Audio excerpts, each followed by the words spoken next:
In Wistful Vista is Madame Bertha's millinery shop. And in the window of the shop is a hat. And in the heart of Madame Bertha, when she looks at the hat, is dark despair.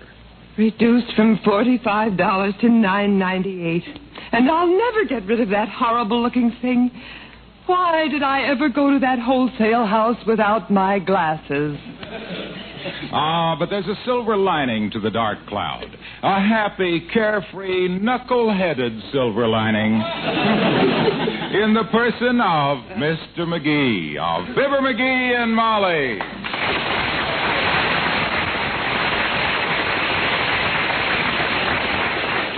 Hi, sis. I come in to get a present for my wife. Yes, sir. Something for her birthday or anniversary? Oh, not any special occasion. Now and then a fellow likes to buy something for his wife just for the pure heck of it. Well, let me show you some of our hats. We have some very lovely... I already picked out the hat I want. It's the one in the window. The one in... The window? Yeah, I saw it. Oh, I'll get it for you.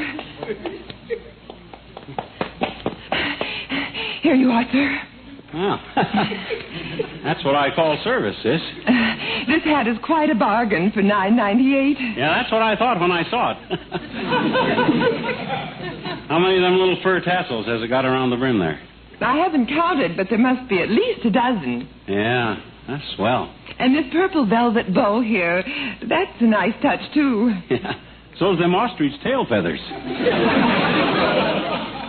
Sort of shaggy, like the ostrich sat down a lot, but expensive looking.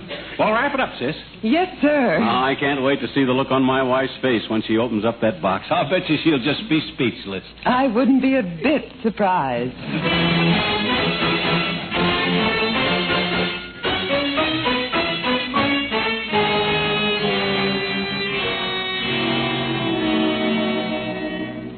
And here it is, kiddo. A gift for my sweet little wife. Open it up, open it up. Oh, McGee, you darling. A present just for no reason at all. Aren't you wonderful? Oh, I guess so. But you've earned it, Tootsie. You've been a good companion down life's highway and through the alleys. Go ahead, unwrap it. Open it up. Oh, my, this is exciting. Yeah. Well, whatever it is, I'll always cherish it and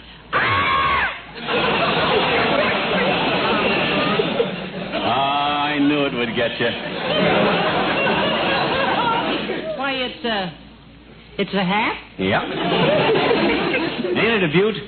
I guarantee you never saw another hat like that one, baby. No, I never did. I just don't know what to say, dearie. What have I ever done to deserve this? You've been a good kid, that's what you've ever done. Boy, what a sensation you'll make when you slap that bonnet on your pretty little head and we go downtown to, hey, what you doing? I'm wrapping it back in this tissue paper. Huh? This is a special hat, and I'm going to save it for some special occasion. Huh? Like our golden wedding anniversary. Oh, I'll buy another hat by that time, kiddo. Go ahead, put it on. I'm taking you downtown to show you off. Go on, put it on, put it on. No, McGee, I'm not the type guy that he buys my wife a gift and then won't let you enjoy it on you. But I will enjoy it, sweetheart. Put it on, put it on. Well, I can't go downtown today, though. I've got to fix dinner. Skip the dinner. I'm going to take you and that hat to the Ritz Vista Hotel for dinner, baby. I'll get us a table in the sump room. Yes, sir. Right in there with the society crowd. This will be a day you'll never forget as long as you can... Oh, dear. Come in. Oh, hello, Ollie. Well, hello, missus, and some of the same for you, McGee. Hi, Ollie. What's on your mind, boy? I used to come by to tell you there was a meeting of the membership committee at the Elks Club. I thought you should know. What's that got to do with me? Well, I was listening at the door, and I hear them say they was going to trade you to the Odd Fellas for 2 pool cues and a cuspidor.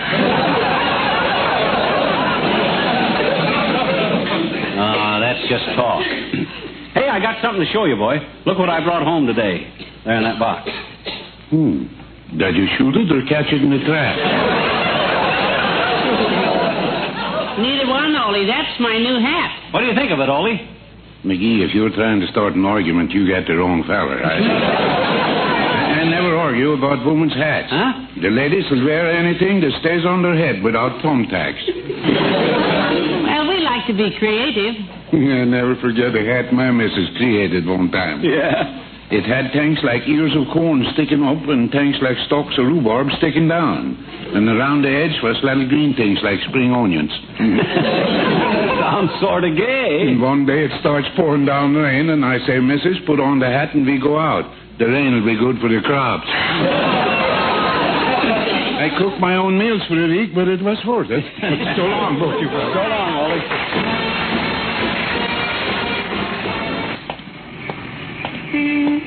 Well, kiddo, we're giving the town an eyeful this afternoon. I'll bet you every woman we pass will be talking about your hat the rest of the week. Yes, dearie. How come you ducked behind the telephone post when we saw Mrs. Spradley coming? Well, she doesn't have a hat like mine. Oh? I didn't want the poor thing to be eating her heart out. Ah, you're a good kid, always thinking of them less fortunate. Hey, here comes another woman. Sort of toss your head around so she can't miss seeing the hat. Go on. Yes, dearie. Yeah.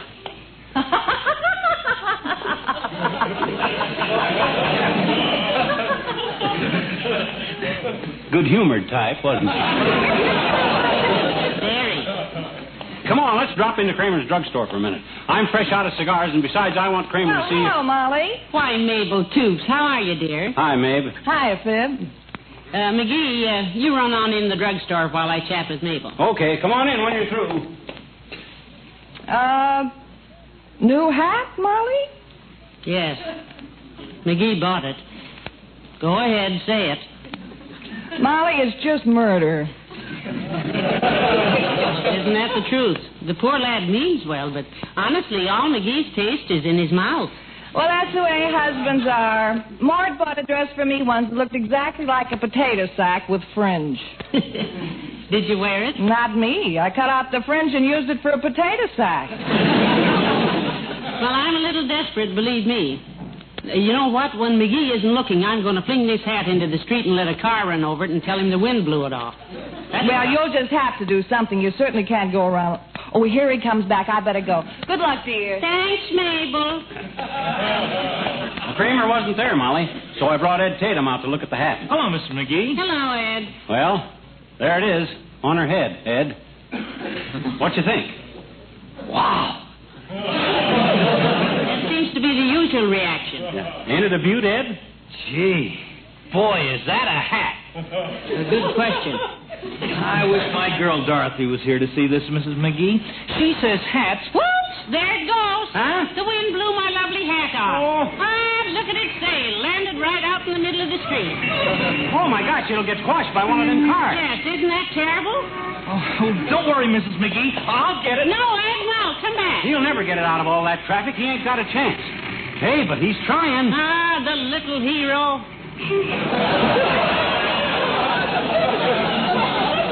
Hey, he did it. He got the hat. He's bringing it back. Ah, the little busybody. Here you are, Mrs. McGee. A taxi almost hit it, but I grabbed it just in time. Thank you so much. Yeah, I'm pretty quick on my feet like that. Comes from working out with the football squad. You young people should pay more attention to your books, Edward. Come on, McGee. So long, Ed. Bye. I wonder what she meant by that. I'm sure glad Ed was around to get that hat because, hey, what time is it? About 1:30. We'll hit the sump room about 6 o'clock for dinner. Oh. So we still got over half an hour to parade around and give the natives a treat and buy Hello, George. pal. Hi. Is that you, Molly? Hello, Mr. Wilcox. Hat slipped down over my eyes. Yeah. I bought it for her, Harlow. I wanted to get her something kind of different, you know, something that people would notice. Pal, you got it. Well, you said it. How did you ever happen to decide on a hat, though, pal? Huh? I mean, with all the tremendous assortment of gifts the stores have to offer this year, why a hat? Oh, I don't know. I happened to be passing the bonnet bars, and I thought Molly'd look good in this hat, Well, so there's just about every kind of gift you can think of to make modern living easier and pleasanter these days, you know. Yeah, but Electric mixers, roasters, broilers, toasters, washing machines. Well, I don't think Molly looked good in a washing machine, Junior. A hat is more comfortable. Dryer, too. Yeah. Well, I'll tell you, I've never seen a greater abundance of gifts for Christmas than this year. Is that so? Yes, and naturally, this is due in a large part to our having abundant aluminum. Having what, Junior? Abundant aluminum. Oh, that's the best kind, Mr. Wilcox, yes. Oh, sure. I'll say it is. That redundant aluminum, that's great stuff. No, pal, not redundant. Says you. Well, anyhow, like I say, aluminum has been made plentiful by competition, the competition that Reynolds started in the industry. Your household appliances work better and last longer because aluminum makes them rust-proof and chip-proof. Yeah, that's the redundant aluminum that does that, Molly. Redundant. Abundant. Sure. Anyway, anything made of aluminum is light, strong, and economical. You save weight in the product and save money in your pocket. So remember, this year, just let the gleam of aluminum guide your Christmas shopping. Ah, that's cute. Isn't that cute, dearie? I didn't care for it. Now, look, there's more than ever for all your needs because the Reynolds Metals Company put competition in the industry. Competition that pushes production up and keeps the price low. That's why your best Christmas buys are made of aluminum. Remember, you'll really fare well if you get aluminum for Christmas. You'll really do what? Fare well, pal. Farewell, Hilo. Well, let's go, Molly. Farewell, kid.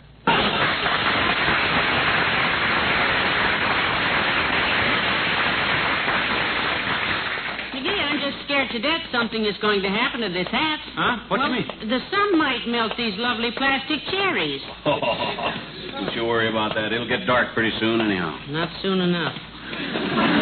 Not dark enough either. Oh. Whoops, there it goes again. What? The wind blew my hat off. It's back in the street.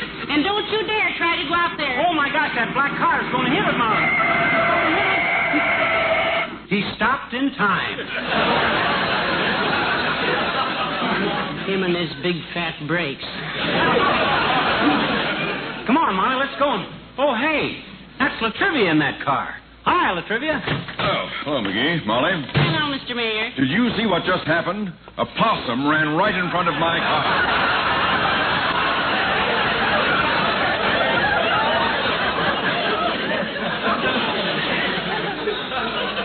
That was no possum. That was my hat. Hat? Are you sure? Why, sure, she's sure. I'll get it and show you. Well, it's hard to believe that was a hat. Of course, I only got a quick look, but I'd have sworn it had legs. They look more like fur-trimmed flippers to me. But I suppose that depends Here on... you are, Latrivia. My wife's new bonnet. Oh, I'm sorry, Molly. I thought I stopped in time, but I must have run over it.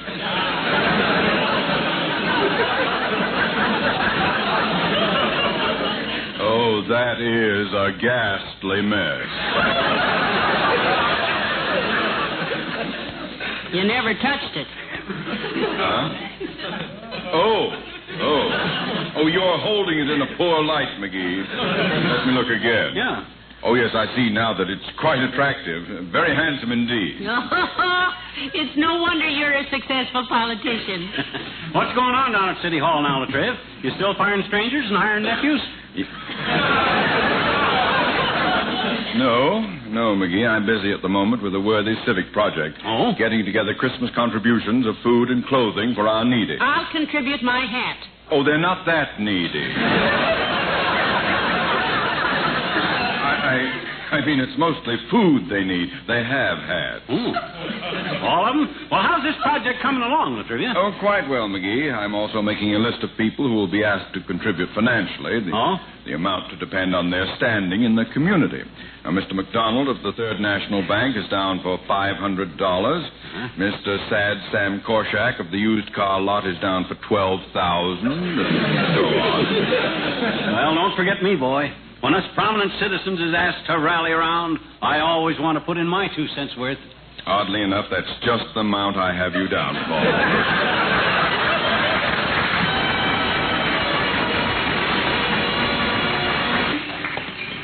Well, it won't be long now, kiddo. A couple more blocks to the Ritz Vista. Yes, dearie. Boy, oh boy, I can't wait to barge into that sump room with all that rich crowd sitting there, slip the band leader $1 for a roll on the drums, and have him throw a spotlight on you in that hat. I'll just destroy myself. That's what I'll do. What'd you say? I said I'll enjoy myself. That's what I'll do. I'll say you'll enjoy yourself. Look, dearie, I have to duck in the beauty shop here and get a refill for my lipstick. Hold the hat till I come out, will you? No. Wear it in there. It'll knock their eyes out, Tootsie. I'll wait here. All right. I won't be long. Oh, dear. There goes a good kid. Look at her holding the hat behind her as she walks in the door. Wants to surprise him, I guess. She is the cutest. Hi, mister. Huh? It's me, Teeny. Hi. Oh, my gosh. Hello there, Teeny. Hi. Gee, this is a pleasant surprise, Hi. this. Mm-hmm. I haven't seen you in a long, long time. Say, you haven't grown much, have you? No, I stay just about the same. Mm-hmm. That's a very pretty red purse you got there. All stuffed full of stuff, huh? What's it full of, money? No, just the usual things us women carry in our purses, mister. Oh? A hair ribbon and my Mickey Mouse rich watch and hunk of clay from art class and some bones. Bones? Sure. Oh? Me and Willie Toops use bones in manual training. Yeah? What do you use them for? To train him with. Who? Willie Toops' dog manual. Oh!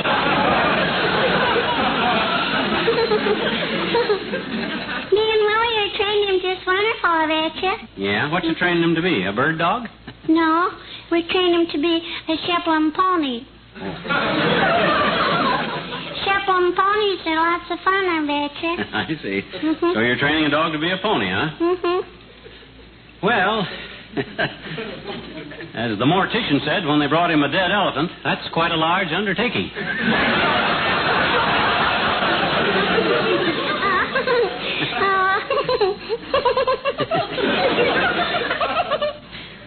What does that mean, mister? What does that, huh? Well, it's skip it. Okay. Anyhow, after Willie trains his dog to be a Sheplin pony, he's going to sell rags to all the kids. Yeah, he sounds like an eager beaver. No, he's just a lazy Airedale. Well, I don't mean the dog, I mean Willie. So do I. Oh. He is the laziest. Say, you know what? No. Willie's in the 3rd grade again this year just because he's lazy. Yeah? Flunked out, did he? No. Oh? He got promoted to the 4th, okay, but he just didn't want to walk upstairs.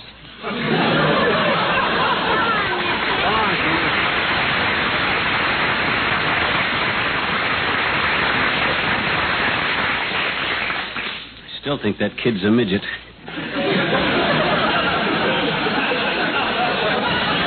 He's a cute youngster, though. Some of her friends sound a little dull. Oh, hi, Molly. You ready to go? Well, I'm about as ready as I'll ever be. Well, what did that bunch of retreads in the beauty shop have to say about your hat, kiddo? Well, I'd rather not tell you. Yeah? Jealous, were they? Well, come on, Tootsie, right around the corner and into the sump room. But, McGee, I'm not hungry, and Well, we'll dance a while first. That'll give you an appetite. Dancing makes my feet hurt. Well, we'll eat first. That'll rest your feet. Maybe they haven't any room. Maybe it's too crowded. Oh, Maybe... come on. Look, there's the doorman out in front there now. I'll ask him how crowded it is. Hey, Bud, you the doorman? A remarkable, astute observation, sir.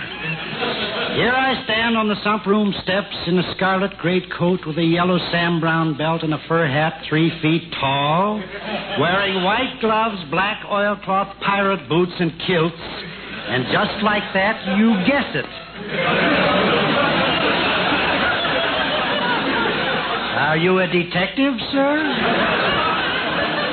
No, just got a quick eye, Bud. I suppose it's impossible to get a table in there, sir. Isn't it too crowded? Well, now that depends on who... Say, you're kind of cute. You know that? Oh, my goodness. Well, really, Well, look, Bud.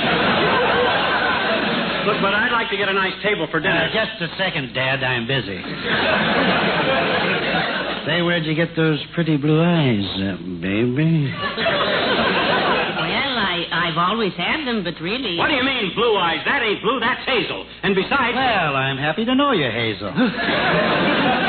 Armand is my name. Armand Pierre Hammerschlag. But you can call me baby. What? Cut that out and straighten up, Bud. I want to know if you got any tables in there. Yes, we have, sir. Good. We want to eat dinner in there and then dance a little and... Not me. My feet hurt. Let's go home, dearie. Well, I can't now, honey. I'm not off. She don't mean you. She means me. Now, look, Buster, that's my wife you're talking to. Your wife? Certainly. Why, Hazel, you didn't tell me you were married. She's not married. I mean, she's not Hazel. Of course not. I am Mrs. McGee, Molly McGee. Well, what happened to Hazel? She was here a minute ago, and oh, how silly of me. Hazel was the girl in the large economy-size hat. I see now that you, madam, are bareheaded. You're cuter, too, and I... Hey, Molly, what happened to your hat? It ain't off. Oh, my goodness, it must have blown off while you boys were arguing and sailed out there in the street. Oh, no. Yeah, there it was, under that bus. Oh, dear. Oh, this is awful. Oh, look at it, Molly. Your beautiful hat. Just a mess. Don't pick it up, sweetheart. Let me remember it just like that. Flat. Your gorgeous hat that you love so much. I know just how you feel. Oh, I doubt that. I'll be brave, though. Come on, let's go in the sump room. I feel like dancing the night away. I thought your feet hurt. You said, hey, wait a minute. What is it? Look, right next door here. Madame Bertha's hat shop. That's where I bought the hat. I know. In the window.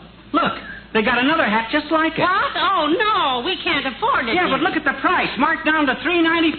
No. Yeah, I can buy that hat and still take it to the sump room. Come on, kiddo, this is your night to howl. Oh!